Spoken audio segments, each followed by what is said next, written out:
현대증권 김진욱 주임입니다. 맛있는 테마 함께 하시죠. 주임님 안녕하세요. 네, 안녕하세요. 예, 오늘 어떤 이야기 들어볼까요? 오늘은 한국전력 유틸리티 기업에 대해서 좀 말씀을 드리려고 가지고 나왔습니다. 네, 혹시 장이 주춤할 거라고 예상을 하시는 건가요? 방어주를 가지고 와주셨어요? 한국전력을 방어주로 많이들 생각을 하시는데 제가 보기에는 이제는 방어주로 보기보다는 꾸준하게 수익을 잘 내는 기업으로 봐야 되지 않을까. 그리고 지금 시장 상황에는 뭐 코스닥 종목, 개별 종목들이 잘 움직이고 있지만 앞으로 꾸준하게 한국이 저성장 국가로 접어든 이후에는 어떤 기업들이 상승을 잘 할까 생각을 해보면 그 중에 하나인 한국전력을 꼭 빼놓고는 얘기할 수 없을 것 같습니다. 네, 저성장 시대에 실적이 늘어나는, 성장하는 업체로 인식해야 되지 않을까라는 얘기를 해주셨는데요. 한국전력 어디서부터 이야기를 시작해 볼까요? 최근에 그 코스닥 종목들과 코스피의 수익률 격차가 많이 나기 시작하다가 3월부터는 조금 코스피도 2000포인트를 회복을 하면서 코스닥보다는 코스피 종목들이 좀 많이 시장에서 관심을 받고 있는데요. 외국인 매수세를 잠깐 보시면 작년부터 해가지고 코스닥 종목들은 꾸준하게 기관들과 외국인들이 하반기에 집중적으로 매수를 한 걸 볼 수 있습니다. 기관들은 9월부터 매수를 본격적으로 했고요. 지금도 계속 유지하고 있고 외국인들은 11월 달부터 본격적으로 매수를 했는데 그에 반해서 코스피는 외국인들이 좀 철저히 외면을 했던 상황인데 최근에 들어서 2월 달부터 매수가 들어오기 시작했습니다. 이 말은 한국 시장이 외국인들에게 특별히 매력이 있다라고 보기는 어려운 시장이기 때문에 이런 매수 패턴이 나타났는데요. 최근에 글로벌 경기, 특히 유럽 경기가 회복되면서 유가 안정화, 그리고 유럽 경기가 회복되면 다시 중국이 회복되고 중국이 회복되면 그 수혜를 많이 볼 수 있는 한국 기업이 다시 포인트로 떠오르면서 조금 크진 않지만 다시 매수세가 들어오고 있는 것으로 판단되고 있습니다. 그래서 코스피 종목들 중에 싼 기업들 보시면 좋을 것 같은데요. 제가 왜 아까 앞에 저성장 시대에서 빛나는 유틸리티 기업이라고 말씀을 드렸냐면, 저는 투자 포인트를 잡을 때 일본 기업들을 많이 봅니다. 왜냐하면 한국은 인구 구조상, 그리고 산업화된 시기가 일본과의 격차가 10년이 난다는 말씀들을 전문가분들께서 많이 하시는데, 산업 구조도 상당히 많이 닮아 있습니다. 자원이 부족하고 인구가 많은 인적 자원으로 나라가 성장하는 기업들 편이기 때문에 기업들 패턴도 되게 비슷한데요. 표를 보시면 제가 쭉 뽑아놓은 일본 시가총액 상위 업체들입니다. 보시면 한국과 비슷하게 자동차가 상위에 있고요. 그리고 금융주들이 많이 있는데요. 특징이 노란색으로 표시되어 있는 것이 유틸리티 기업인데요. NTT, 도모코, 일본 전신, 그리고 재팬 타바코는 한국의 KTNG 같은 기업이고요. 이런 유틸리티 기업들이 시가총액 상위를 차지하고 있는 이유는 성장이 저하되다 보면 신성장을 크게 하거나 안정적으로 수익을 창출하거나 두 가지가 매력 포인트가 되는데, 이런 요인에서 유틸리티 기업들이 밸류에이션이라든지 시가총액이 상당히 높게 평가를 받고 있는 이유가 됩니다. 그래서 일본은 전화, 통신, 그리고 철도 이런 기업들이 시가총액 상위에 포진을 하고 있는데요. 우리나라도 마찬가지 그림이 되지 않을까라고 저는 생각을 하고 있습니다. 특징적으로 편의점 종목들이 많이 있는데 저는 편의점도 다음에 한번 기회가 되면 말씀을 드리도록 하겠습니다.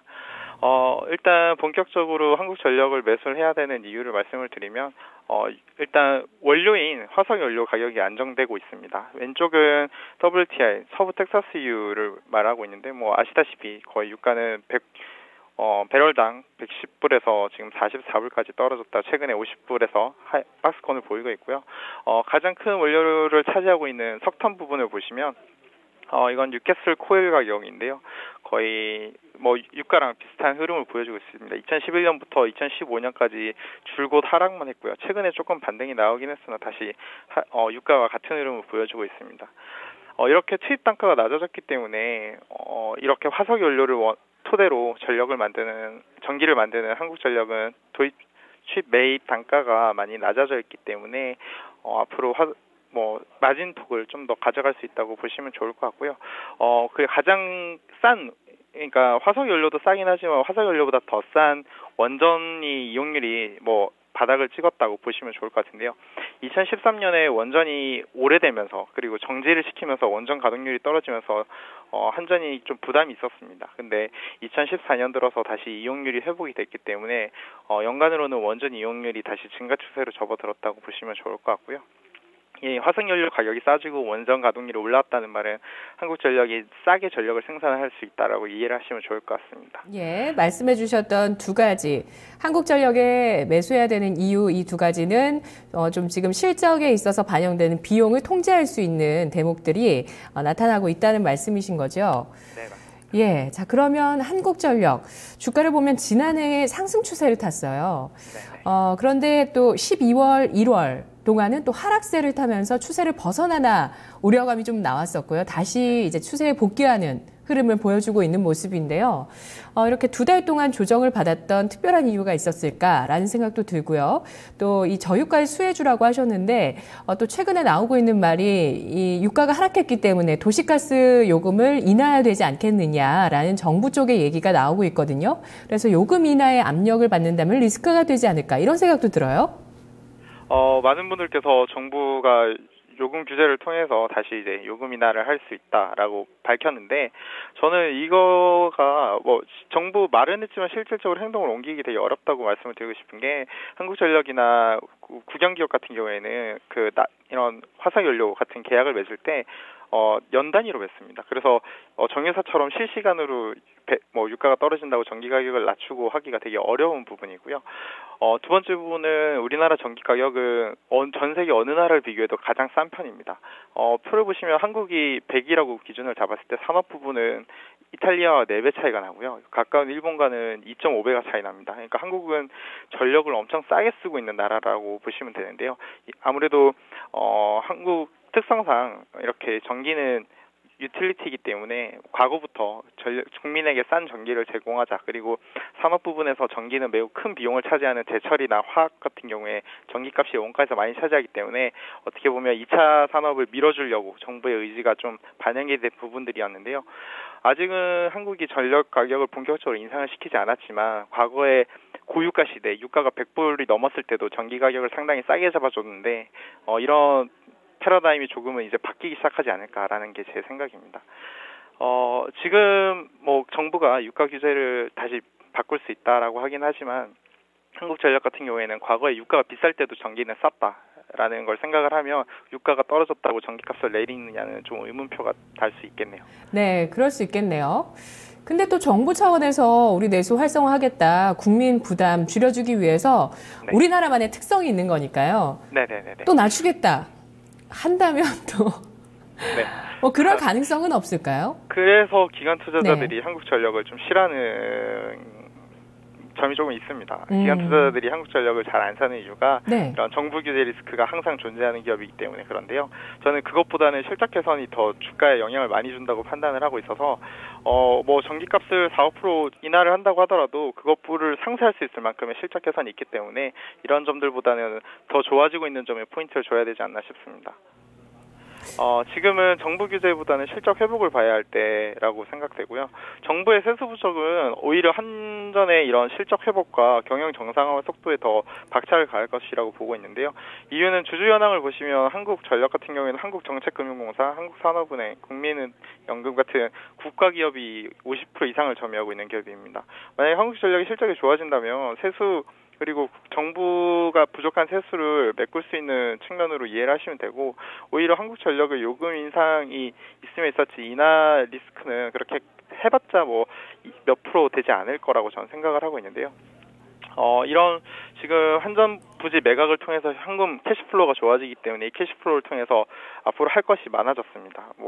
배당도 할 수 있고요. 작년에는 배당 성향이 연결 기준이 아닌 배당 성향은 30% 정도가 했었는데요.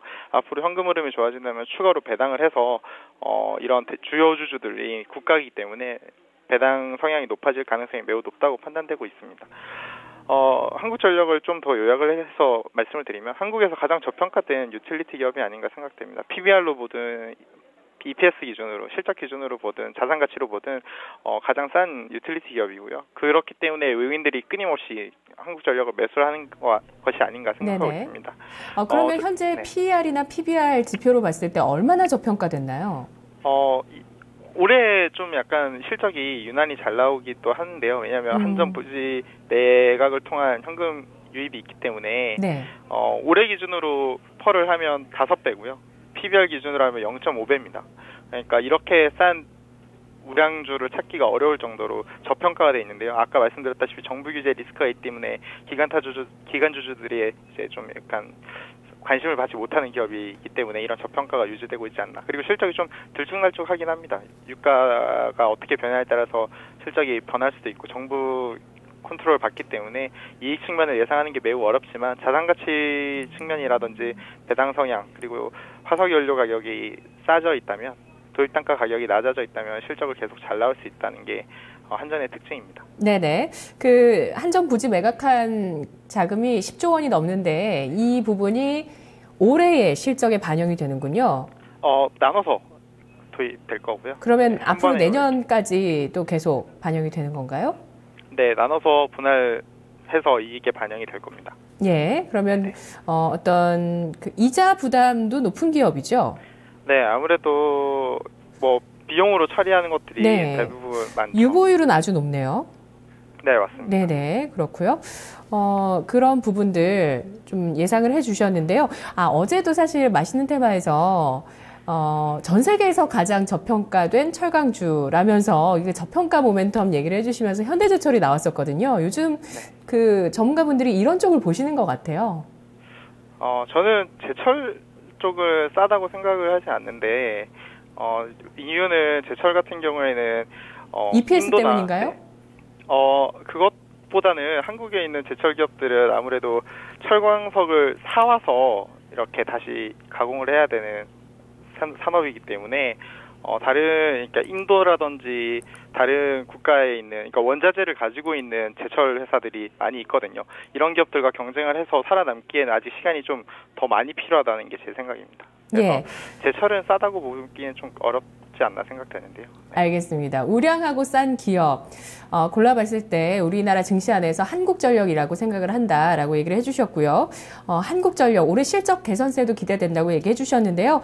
현재 주가는 지금 추세를 이탈했다가 1월까지 이탈했다가 다시 복귀하는 과정들이 지금까지 진행이 되고 있고요. 현재는 주가가 44,900원 수준 나타내고 있습니다. 어떤 식으로 전략 세울까요? 가격은 현재가 45,000원 아래에서는 매수하셔도 좋을 것 같고요. 목표가는 53,000원, PBR 0.7배 제시해드리도록 하겠습니다. 손절가는 40,000원으로 제시해드릴 텐데요. 한국전력은 단기로 접근을 하시기보다는 앞으로 우리나라 구조가 일본과 닮아간다. 그리고 한국전력 전기값 인하 우려는 더 이상 주가에 악영향을 주기 어렵다. 그리고 유가가 단기에 박스권, 그러니까 저는 50에서 70배럴 왔다 갔다 할 것이라고 보고 있는데 많이 올라도 70배럴이라면 한국전력은 앞으로 꾸준하게 이익을 가져갈 수 있다. 이런 모멘텀으로 접근을 하시면 좋을 것 같습니다.